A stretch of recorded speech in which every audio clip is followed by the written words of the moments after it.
So put your hands together for the one, the only, Jake Sinicki.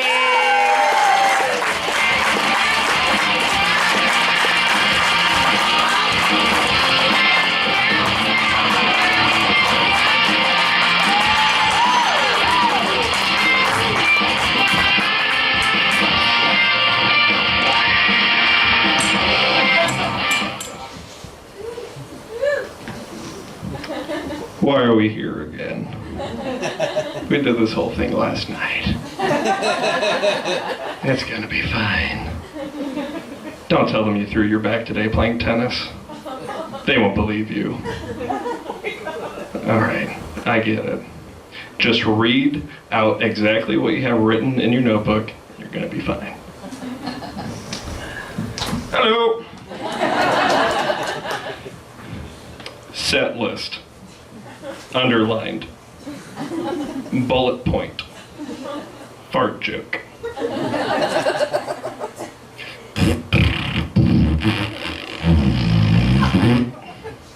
Okay, so now that we got through the classics.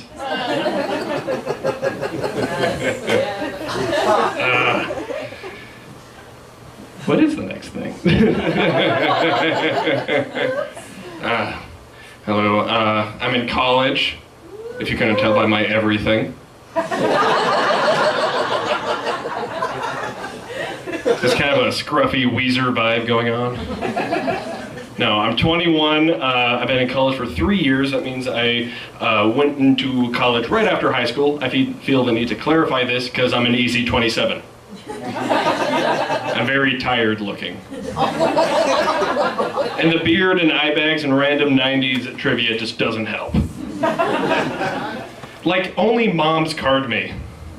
Like, I'll be going through buying alcohol, and if it's like a scruffy kid that looks like me, it's like, you know, whatever. But if I know she's a mom, she'll be like, ID. Like, oh, you have kids.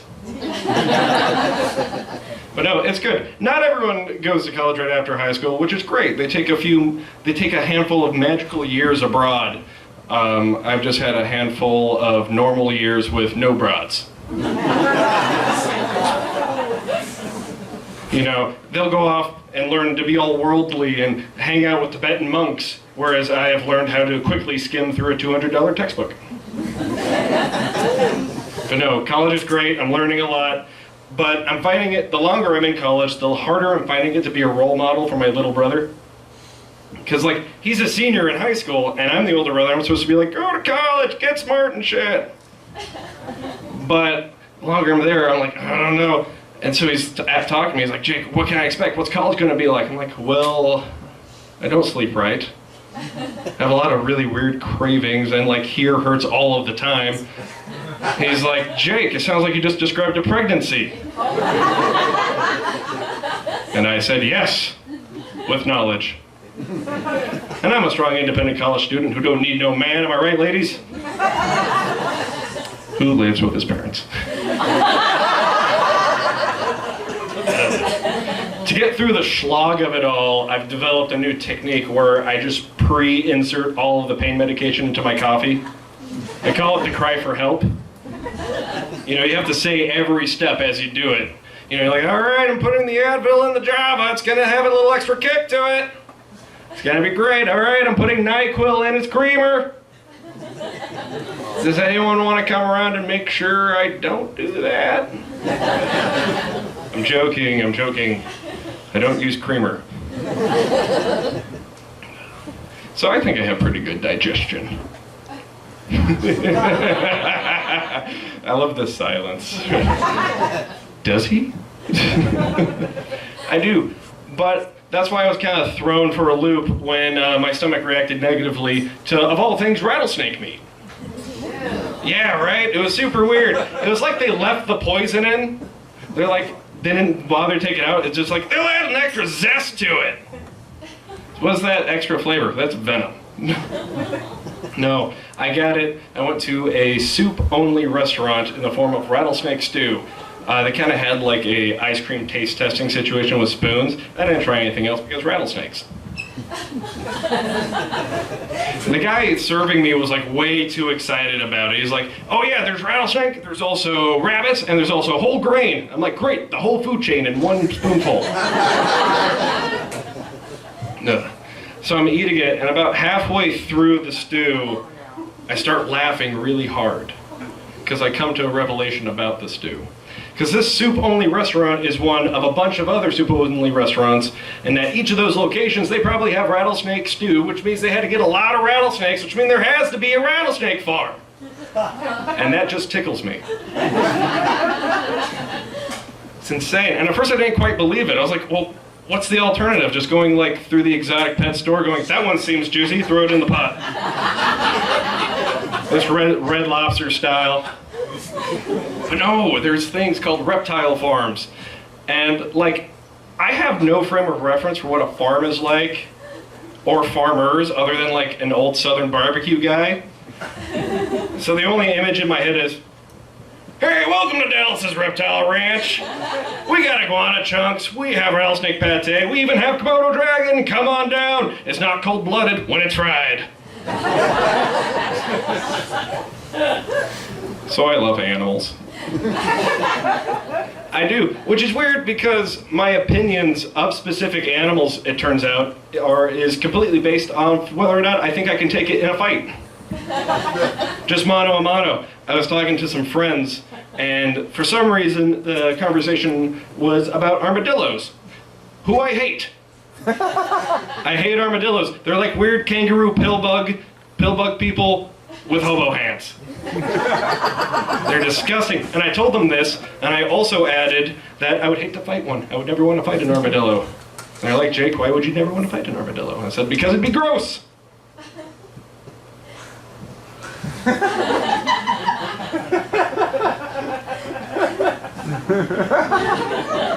It's only not optimal. So this completely derailed the previous conversation. And the conversation was now, what animals Jake would like to fight? They immediately went exotic for their first example. Like, well, what about an ostrich?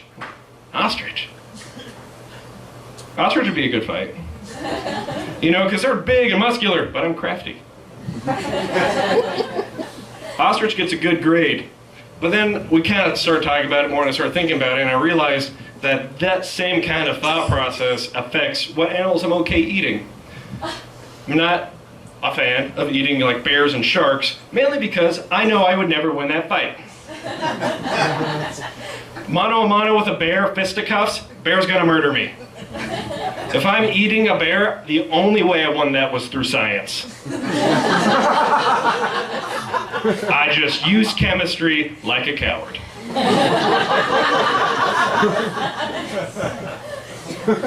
I know way too much about animals and how to fight them. Part of that is because I watch a lot of nature documentaries. I really like watching them. But I was watching one, and it frustrated me. It was Planet Earth 2. So it was a sequel, BBC sequel, to the same Planet Earth 10 years ago. And I'm watching it, and it wasn't even 5 minutes until the narrator comes on and is like, we are seeing less and less of these habitats due to pollution and human activity. And I'm like, I know! You told me the same thing 10 years ago. Obviously we've made no progress and you're talking to the wrong demographic. Because I have not left the couch. David Attenborough stopped being a killjoy and let me enjoy watching a hawk hunt down a field mouse.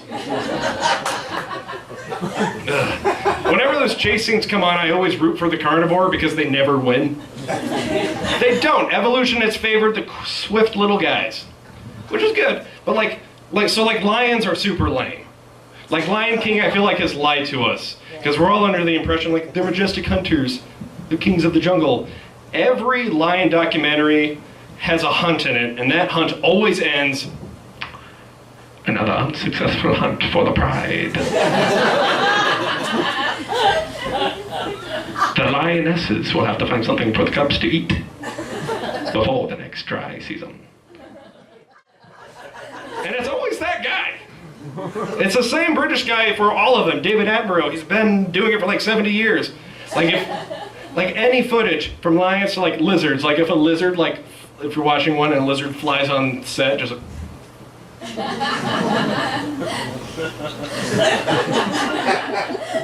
the red-finned gecko prowls the Sahara, looking for a mate.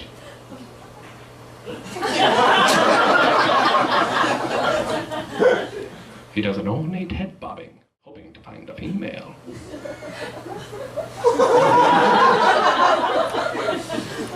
As a final sign of dominance, he unfurls his red fin.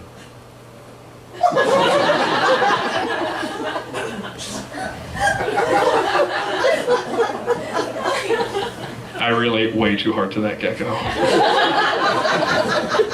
It's hard finding a mate.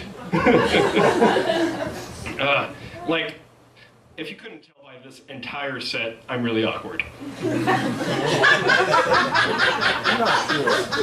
I was talking to this girl at a video game store. She was at a video game store. This is my demographic. Managed to botch that a little bit. I had talked to her a week earlier, so in my head I'm like, she hasn't she hasn't stopped thinking about me since. Because I mean, come on. Right?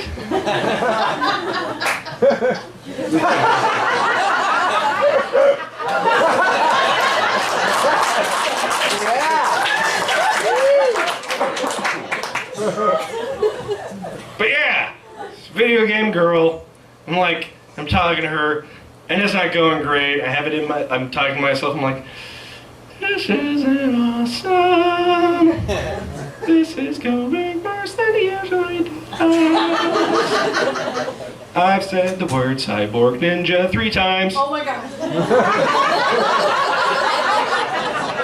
And that's 3 more times than I planned. So I saw it going downhill. I've been here before, so I'm graciously admitting defeat before it gets worse. So I start walking away, and then I heard a familiar voice in the back of my head. Even with his own species, the male Jake is a bit of a weirdo.